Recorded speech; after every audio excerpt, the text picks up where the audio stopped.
Shalom, shalom, queridos amigos, bienvenidos un día más a Israel a Diario. Hoy es miércoles 4 de junio, 8 del mes de Sivan. Llevamos 607 días de guerra, 58 rehenes todavía están allí en la Franja de Gaza. Antes de comenzar con la información, quiero agradecerles muchísimo todos los mensajes que me hicieron llegar personalmente, deseándome buena salud, pronta mejoría. Todo parece indicar que hicieron efecto, así que muchísimas gracias de corazón. Y ahora sí, vamos a comenzar con las noticias que no son para nada alentadoras y otra mañana que comienza muy temprano con la expresión "se permitió dar a conocer", y ya sabemos que eso significa la noticia de un soldado caído, en este caso un reservista de las Fuerzas de Defensa de Israel, que murió ayer en combate en el norte de la Franja de Gaza. Allí lo vemos, es el sargento mayor en la reserva Alon Farkas, de 27 años de edad, de la brigada de paracaidistas procedente de la localidad de Kabri. El ejército informó que en el mismo incidente otro soldado reservista del batallón resultó gravemente herido. Y según la investigación inicial de las Fuerzas de Defensa de Israel, Farkas murió y el otro soldado resultó herido por disparos durante operaciones en el barrio Shejaiya, en la ciudad de Gaza. Un palestino armado abrió fuego contra las fuerzas con un fusil de asalto y después logró escapar. El incidente se produjo en esta zona de la franja donde las Fuerzas de Defensa de Israel vienen operando desde hace un tiempo. Y vamos a las primeras planas de los diarios de hoy. Comenzamos por Yediot Aharonot, que abre la edición con una imagen del funeral de Lior Steinberg, caído en la Franja de Gaza junto a Ofek Barjana y Omer Van Gelder, los tres soldados que resultaron muertos por el estallido de un artefacto explosivo al paso del vehículo en el que se desplazaban en el norte de la Franja de Gaza, en el centro de la primera plana, y marcando el contraste, porque de un lado están las fotos de estos tres soldados caídos que se suman lamentablemente a la lista junto con el de hoy, y en el centro de la primera plana decía, allí lo vamos a ver nuevamente, el gran titular dice Haredim Meachra, que es un juego de palabras entre Haredim, que significa literalmente, tiene dos acepciones en realidad, significa tanto ultraortodoxos como temerosos, y el titular entonces sería temerosos de una definición, y anuncia: a pesar de que ya pasó el ultimátum, Netanyahu trata de preservar su coalición de gobierno. Vamos a ver de qué se trata esto.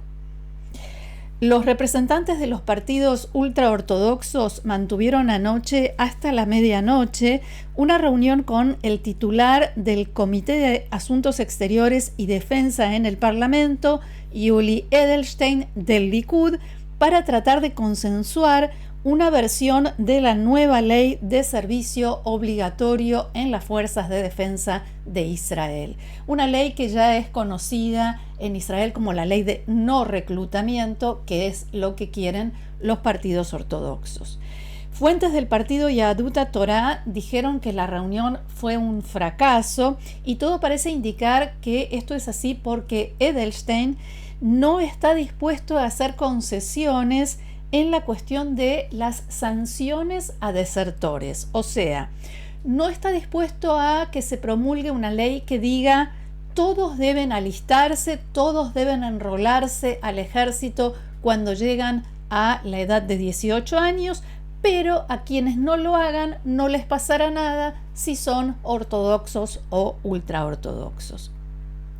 Los partidos ortodoxos Shas y Yahadut Torá habían dado una fecha límite al primer ministro, al gobierno, para aprobar esta ley de no enrolamiento hasta la festividad de Shavuot, que terminó hace ya 2 días, el 2 de junio. El partido Yahadut Torá, para que entendamos mejor la situación, está compuesto, en realidad es un bloque, es una alianza de 2 partidos. Agudat Israel, que lidera el diputado Itzhak Goldknopf, y Degel Torá, encabezado por el diputado Moshe Gafni. Después de la reunión de anoche, esta mañana se informó que en una de esas 2 partes, en uno de esos 2 partidos, Degel Torá, Gafni recibió instrucciones de los líderes espirituales, los rabinos del partido, para que abandone la coalición y trabaje para marcar el fin del gobierno, para que se disuelva el gobierno. El principal partido ultraortodoxo que forma parte de la coalición es el Sefardí Shas, encabezado por Aryeh Deri, quien, digo principal porque es el más cercano al Likud y especialmente al primer ministro Benjamin Netanyahu. Y no solamente, o sea, por un lado es el más cercano a Benjamin Netanyahu y cuenta con una base de votantes que son, como se dice en la jerga aquí en Israel, vivistas, o sea, fanáticos del primer ministro Netanyahu, pero al mismo tiempo esperan que su líder, Aryeh Deri, les traiga una ley que no los obligue a enrolarse al ejército. Y entonces explicaban hoy varios medios esta mañana en Israel que Aryeh Deri está en una trampa, en un callejón sin salida, porque con cualquier actitud que tome en este tema va a decepcionar a alguien, o a Benjamin Netanyahu o a sus propios votantes. En las últimas horas, no solamente que Deri guarda silencio, sino que también dio instrucciones a los miembros de su partido para que no concedan entrevistas y no hagan declaraciones, al menos por el momento, y todo esto ha llevado a los partidos de la oposición a anunciar que van a presentar un proyecto de ley para la disolución del Parlamento, de la Knesset, junto con, o sea, el partido quien anunció esto fue Avigdor Lieberman, el titular del partido Israel Beiteinu, iba a presentar esta moción el próximo lunes junto con los partidos Yesh Atid y Avodah Ademokratim.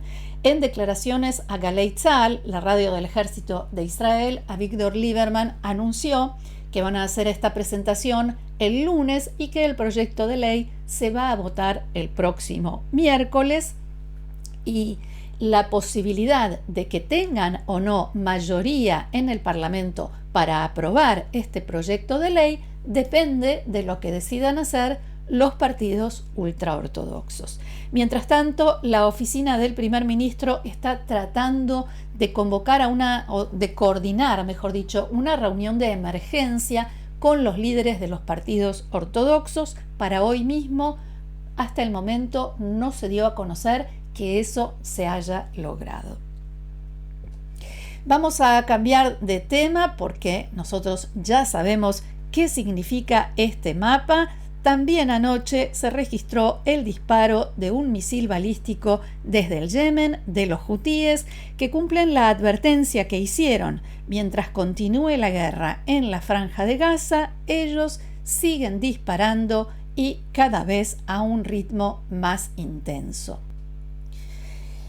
Y es que fue el 4º misil en una semana, apenas una semana. Las sirenas sonaron en las áreas de Jerusalén, Gush Dan, Ashfelá, todo ello en el centro del país, como podíamos ver. El misil fue interceptado por los sistemas de defensa aérea de Israel, sin que se registraran afortunadamente víctimas ni heridos. Apenas 3 minutos después sonaron otra vez las sirenas, esta vez en el norte del país. Allí vemos también el mapa.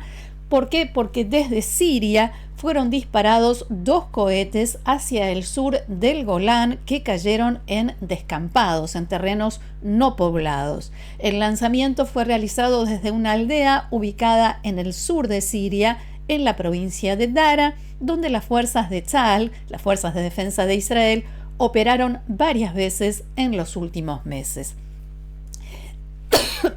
Perdón. Galei Tzahal, la radio del ejército de Israel, decía que el régimen del presidente interino de Siria, al-Yulani, no es quien disparó los cohetes, no fueron sus hombres. Hay varios grupos que se adjudicaron estos disparos durante la noche. Por ejemplo, el canal Al Jazeera informó que la brigada del mártir Muhammad Def es quien está detrás de estos disparos. Hay otro grupo que se autodenomina Frente de Resistencia Islámica en Siria, que también difundió un video en el que se podían ver 2 cohetes en una lanzadera preparada para disparar. Todos ellos se adjudican el haber disparado cohetes contra Israel. De todas maneras, en Israel estiman que más allá de los nombres que cada uno se coloque a sí mismo, se trata de grupos locales palestinos, yihadistas, pero Israel apunta al nuevo régimen sirio. El ministro de Defensa, Israel Katz, publicó un mensaje en el que decía que, abro comillas, Israel considera al presidente de Siria responsable directo de toda amenaza y disparo hacia el Estado de Israel y la respuesta llegará muy pronto. Fin de la cita. Y efectivamente la respuesta llegó.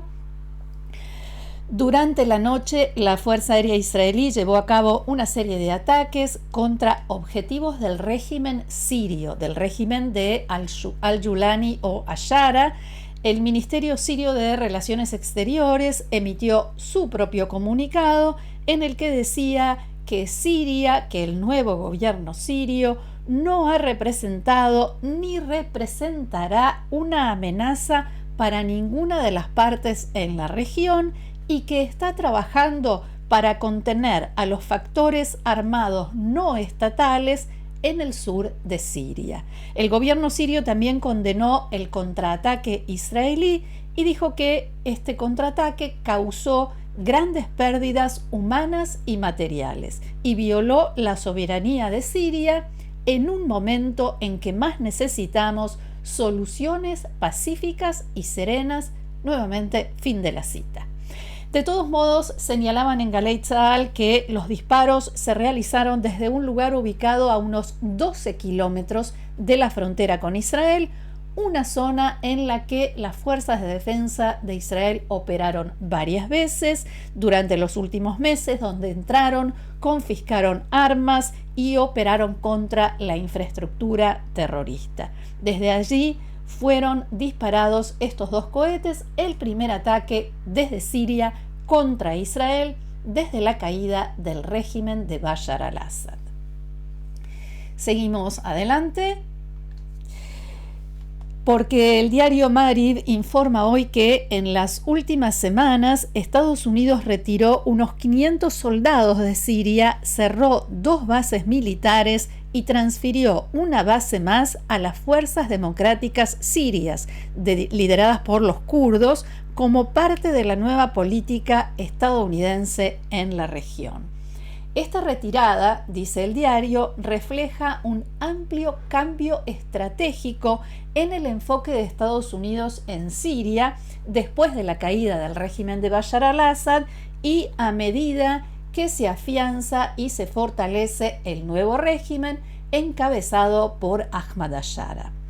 El nuevo enviado especial de Trump a Siria, Thomas Barak, declaró que Estados Unidos reducirá su presencia militar en Siria de 8 bases a 1 y las políticas estadounidenses no se parecerán en nada a las de los últimos 100 años porque sencillamente no funcionaron.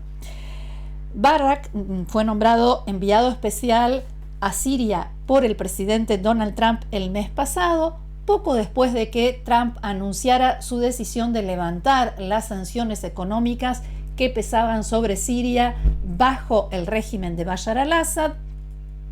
Y el ejército estadounidense cuenta con unos 2.000 efectivos en Siria, especialmente en la zona noreste.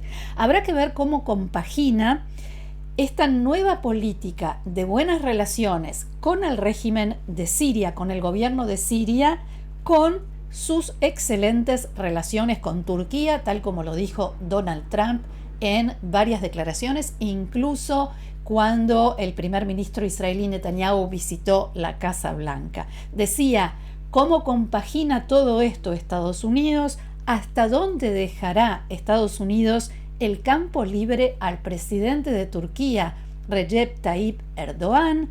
Porque esto es sumamente importante para Israel.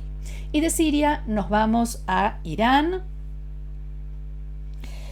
Hablamos ahora sobre las conversaciones entre Irán y Estados Unidos acerca de un eventual acuerdo nuclear que entre una ronda y otra se llevan a cabo a través de mensajes en los medios de comunicación y de discursos públicos. Y hasta ahora veníamos diciendo que el principal obstáculo para avanzar en las negociaciones entre Estados Unidos e Irán y lograr un nuevo acuerdo nuclear era el tema del enriquecimiento de uranio. Entonces surgió la idea de formar un consorcio regional de enriquecimiento. Este consorcio incluiría a Estados Unidos, Irán y otros países como por ejemplo Arabia Saudita, Emiratos Árabes Unidos, Qatar y quizás incluso también a Turquía. El consorcio estaría a cargo de enriquecer el uranio y entregar combustible nuclear a países de la región que deseen desarrollar programas nucleares civiles, y hago hincapié en esto, civiles, y sería supervisado por inspectores del Organismo Internacional de Energía Atómica, que como sabemos pertenece a la ONU. Y aquí podría estar la clave para destrabar la negociación. O sea, Estados Unidos podría decir que Irán no tiene permitido enriquecer uranio. Irán podría afirmar que su línea roja de enriquecimiento de uranio no se ha traspasado, ha quedado intacta. La gran pregunta es ¿dónde se haría el enriquecimiento? ¿Cómo sería este mecanismo? El medio estadounidense Axios informa hoy que el gobierno iraní está dispuesto a basar un acuerdo nuclear con Estados Unidos en la idea de este consorcio regional de enriquecimiento de uranio, pero si este consorcio se encuentra en Irán. El artículo de hoy de Axios dice que esa respuesta sugiere que Teherán podría no rechazar la propuesta estadounidense, sino que buscaría negociar la letra pequeña. Así lo interpreta este artículo. Habrá que ver entonces si Estados Unidos lo acepta y sobre todo desde nuestro punto de vista qué hace Israel al respecto, si considera esto un buen o mal acuerdo, porque recordemos que se informó que si Israel considera que Irán y Estados Unidos han llegado a un mal acuerdo, atacaría las instalaciones nucleares del régimen iraní. En tanto, en la mañana de hoy, el líder supremo de Irán, Ali Khamenei, dio un discurso que fue transmitido por las cadenas de televisión del país, en el que cuestionó en tono de burla y dirigiéndose a Estados Unidos, vamos a verlo. اولین مطلبی که ما در باب هسته‌ای به طرف‌های آمریکایی و غیره میگیم اینه که شما ¿Quiénes son ustedes para decirnos que no podemos enriquecer uranio? ¿Por qué interfieren en si Irán debe enriquecer o no? ¿Qué les importa?, decía Khamenei. También dijo que Estados Unidos e Israel no pueden hacer nada para impedir que Irán continúe enriqueciendo uranio. Abro comillas, un programa nuclear sin enriquecimiento es algo inútil y Teherán Insistió Jamenei, no hará concesiones en lo que considera su derecho a enriquecer uranio. De todas maneras, Jamenei no dijo expresamente que rechaza la propuesta de Estados Unidos, coincidiendo con esto que veíamos en el artículo de Axios, esta idea de que se conforme un consorcio, algo que le permitiría seguir adelante con su programa nuclear. Y cerramos nuestro encuentro de hoy con información de la Franja de Gaza. La Fundación Humanitaria de Gaza, respaldada por Israel y Estados Unidos para gestionar la entrega de ayuda humanitaria, anunció que hoy sus centros de entrega estarán cerrados para realizar trabajos de actualización, reorganización y mejora de la eficiencia después de varios inconvenientes que incluso tuvieron un costo en vidas humanas de estos días. El comunicado dice que debido a estas labores, el acceso a las áreas de los centros de distribución está estrictamente prohibido.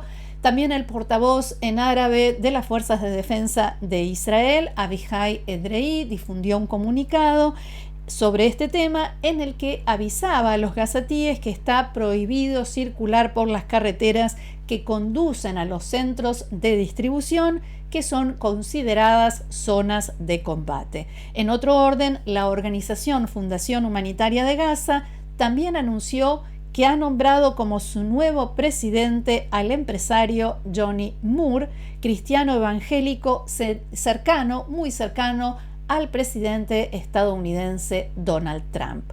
En las últimas horas, Moore acusó al secretario general de la ONU, Antonio Guterres, de, abro comillas, difundir mentiras debido a que publicó un mensaje en el que repetía informes inexactos sobre la muerte de civiles gazatíes y cómo se había producido durante el reparto de ayuda humanitaria realizado el reparto por esta organización. Y mientras tanto, habíamos informado que Hamás dio una respuesta negativa a la última propuesta de Steve Witkoff, el enviado de Trump a la región, en las negociaciones entre Israel y Hamás, y que Witkoff dijo que esta respuesta era inaceptable. Canal 12 de la televisión israelí informó anoche que Hamás está reescribiendo su respuesta y dará una versión actualizada en los próximos días. Algunos medios israelíes decían esta mañana que esto podría llegar a suceder incluso antes de este fin de semana. Hasta aquí nuestro encuentro de hoy. Muchísimas gracias por haberlo compartido con nosotros. Una vez más, les agradezco otra vez los mensajes y los invito, como siempre, a seguirnos en el canal, a compartirlo, a suscribirse y a volverse miembros del grupo de amigos de Israel a Diario, haciendo clic debajo de este video donde dice unirse. Gracias nuevamente, los espero mañana aquí en Israel a Diario. Que tengamos buenas noticias. Shalom.